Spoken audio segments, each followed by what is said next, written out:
Next speaker will be speaking from the Conflict Communication Annual Inspired Audience. It's 8 to 10 minutes. Homes, Prayers, and Promises. Bob Ransom. Bob Ransom, Homes, Prayers, and Promises.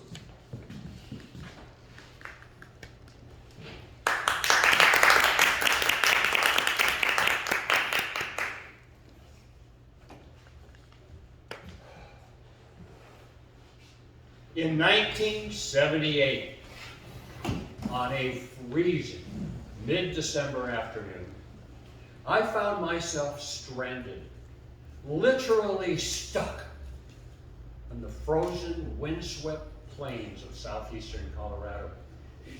Dressed only in a suit and tie, no other means of warmth, the sun setting, the temperature dropping well below freezing, a blizzard bearing down, and at least 60 miles from the nearest civilization. Panic set in as I realized I could die. How I got into and out of that predicament was a story in 3 parts, a story which led me to question the very nature of reality and to ponder the power of prayer. Part 1 begins 5 years earlier, innocuously enough, in the living room of a mentor of mine, a man named Jack Young. Jack had psychic gifts. He was teaching a class in extrasensory perception and invited a few of us to his house for dinner. That night, he shared with us his bold lesson. He said it was a method of prayer that never fades. I thought to myself, right. But I listened out of curiosity, and I was very interested to hear what he had to say. I will now share with you, for what it's worth, what Jack told us. The bowl lesson. He said when people have a problem, a big problem, many people pray to God and ask for help. The bigger the problem, the more they pray. He said that's just backwards. He said God heard your prayer before you said it, and prayers work on faith. When you say the prayer the second time, you're demonstrating that you did not have faith that the first prayer was going to work. What he said was, if you want a prayer to be effective, get a bowl, write out your request in detail, place it in the bowl, bless that bowl as being God's container, and then the secret, the key. Every time you think of that problem that you want God to solve, just remember and say to yourself, it's in the bowl. It's being worked on. Well, that sounded good. Too good. I wasn't into God or praying back then, so I dismissed it. And I never thought about praying again for 5 years until that fateful day on the eastern plains when I thought I could die. And that brings us to part 2 of this story. How did I get there? Part 2 starts, strangely enough, in a courtroom in the little town of La Junta in southeastern Colorado. My client, Freddie Smith, got mad at his in-laws one night, and so he killed them. The state of Colorado, in its infinite wisdom, to show everybody how wrong killing was trying to kill Freddie. My job was to prevent that and try and avoid the death penalty. The trial was scheduled for January, and in mid-December, my associate, Peter, and I were in court talking to the judge, arguing about the law to be applied to the case. Peter was in charge of that part of the case. My job at that point was to just sit there, act like I was helping, and pretend that I wasn't bored. While Peter was talking at the podium and doing a great job, I felt compelled to write a poem in court. I grabbed my journal out of my briefcase and, pretending I was taking notes, I scribbled out a little poem.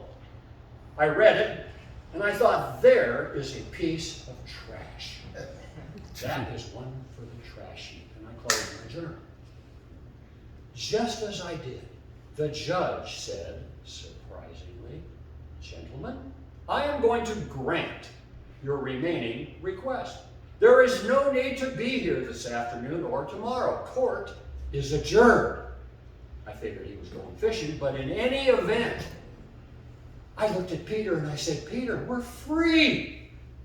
What should we do? Let's go have fun." He said, "Let's drive out onto the eastern plains and find a Christmas bush for my girlfriend, there being no trees." That's a great idea. It was a sunny day, about 40 degrees. We went straight to the car, threw our briefcases in the back, and drove south about 20 or 30 miles on a 2-lane road. Eventually, I noticed a little itty-bitty road, ancient road, just 2 ruts headed off to the east over the horizon in what's called the Comanche National Grasslands, there being no grass. Let's take that. We did. We started bouncing along in his little VW Bug, driving down this road. We had the music playing. It was a cassette, The Grateful Dead, trucking, and here we go. We're having fun. We passed an abandoned old ranch house in ruins. I thought to myself, whoever lived on this road lived on the loneliest road there ever was. There's nothing for 100 miles. Nothing. We continued on and decided, well, let's go back. We turned the car off the road and it was permafrost. We got stuck. I will never forget the sound of the wheels in mud.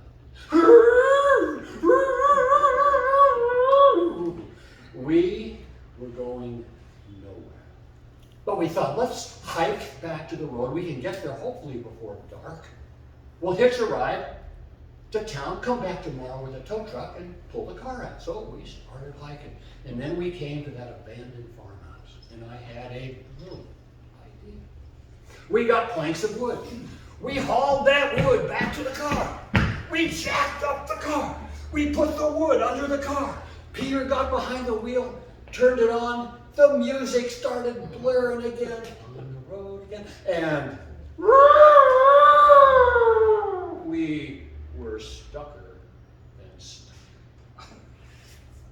The sun was going down. The temperature plummeted well below freezing.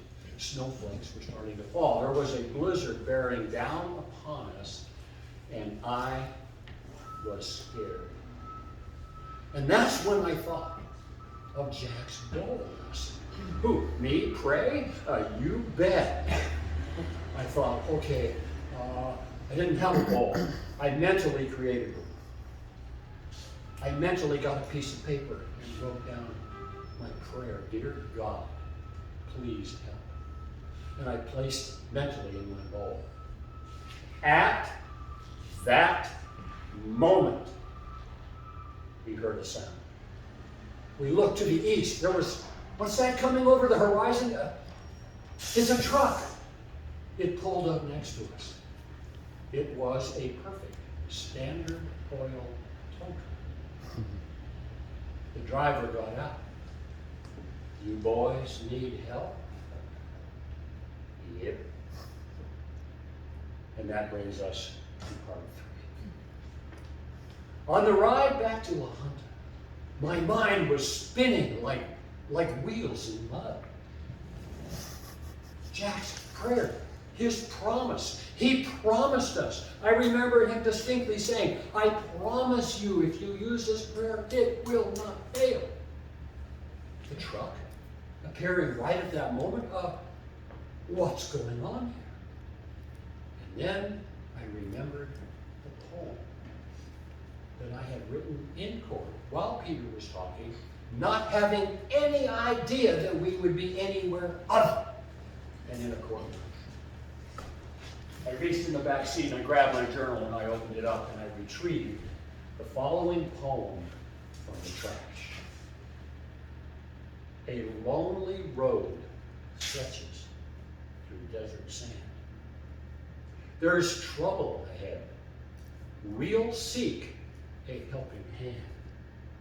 Our wheels keep spinning, but music leads us what appears now before us has already come and gone. I was astonished at the seemingly prophetic words of that poem. And again, my mind went back to Jack and his promise.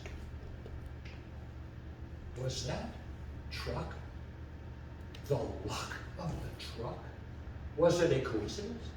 Was it a mere chance encounter? Or was it something much, much more? I do not know for sure.